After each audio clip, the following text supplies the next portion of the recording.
Hello everyone, আসসালামু আলাইকুম।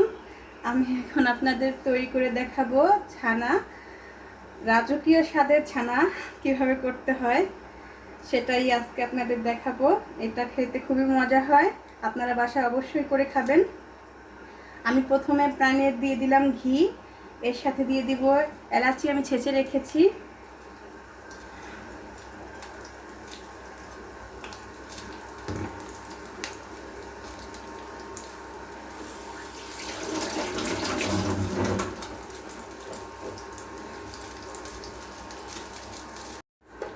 এর সাথে দিয়ে দিব 100 গ্রাম মতো চিনি।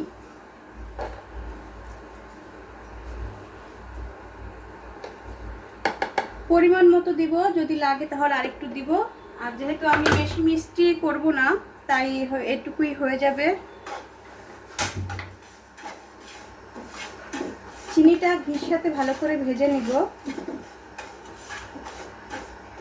আপনারা বাসায় অবশ্যই এটা ট্রাই করবেন। আমার চাঁদের হাট মাই ডেলি লাইফ এর সঙ্গে থাকবেন, সাবস্ক্রাইব করবেন।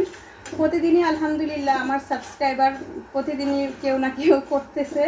আলহামদুলিল্লাহ আমার মতো ক্ষুদ্র একটা হাজার হাজার ভালো ভালো রান্নার ভিড়ে আমার মতো ক্ষুদ্র রান্নার ভিডিও কেউ দেখে সাবস্ক্রাইব করে, এটা আমার খুব ভালো লাগে। তাদের জন্য অনেক দোয়া রইল, যারা আমার ভিডিওগুলো অনেক পছন্দ করে। আর যারা যারা সাবস্ক্রাইব করে নাই বা তারপরেও আমার ভিডিও দেখে, আলহামদুলিল্লাহ তাদের জন্য আমার অনেক অনেক দোয়া রইল। তো দেখতে থাকেন এইভাবে আমি কীভাবে রাজকীয় স্বাদের ছানাটা করতেছি। চিনিটা বেশি গলতে হবে না, এর ভিতরে আমি দিয়ে দেব ছানাটা, দিয়ে দিব।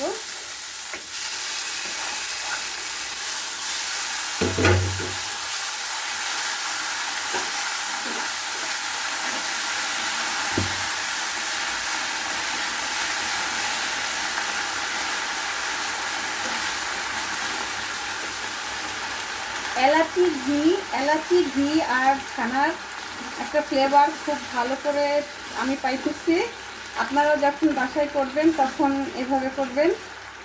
এর সাথে আমি দিয়ে দিব কিছুটা 1 চামচের মতো কর্নফ্লাওয়ার।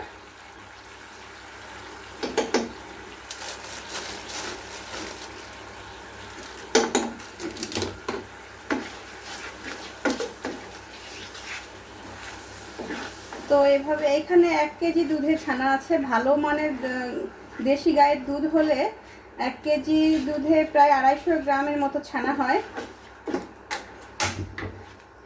যখন চুলাটা বেশি গরম হয়ে যাবে বা মনে করবেন যে লেগে যাচ্ছে, তখন চুলাটা বন্ধ করে দিবেন। তো এইভাবে করতে থাকে, এইভাবে জাল দিয়ে দিতে এটা একদম শুকনো হয়ে যাবে। তো দেখতে থাকেন আমি কীভাবে করতেছি, একদম সহজ, আপনারা সবাই করতে পারবেন। আশা করি করে খাবেন আর আমার চ্যানেলটাকে সাবস্ক্রাইব করবেন। এটা যখন হয়ে যাবে করতে, নাড়াচাড়া করতে করতে, তারপর এটা প্যান থেকে একা একাই উঠে আসবে। এটা শুকিয়ে গেলে আরও বেশি শক্ত হয়ে যাবে। তো হয়ে গেছে, এখন আমি চুলা বন্ধ করে নামিয়ে নিব। আলহামদুলিল্লাহ হয়ে গেছে আমার অসাধারণ স্বাদের ছানা। উপর দিয়ে দিয়েছি একটু কাজু। হয়ে যাওয়ার পরে, ঠান্ডা হওয়ার পরে হাতে একটু পানি অ্যাড করে, হাতে একটু পানি লাগিয়ে গোল গোল করে নিয়েছি। তো আপনারা এভাবে অবশ্যই করে খাবেন। ধন্যবাদ সবাইকে।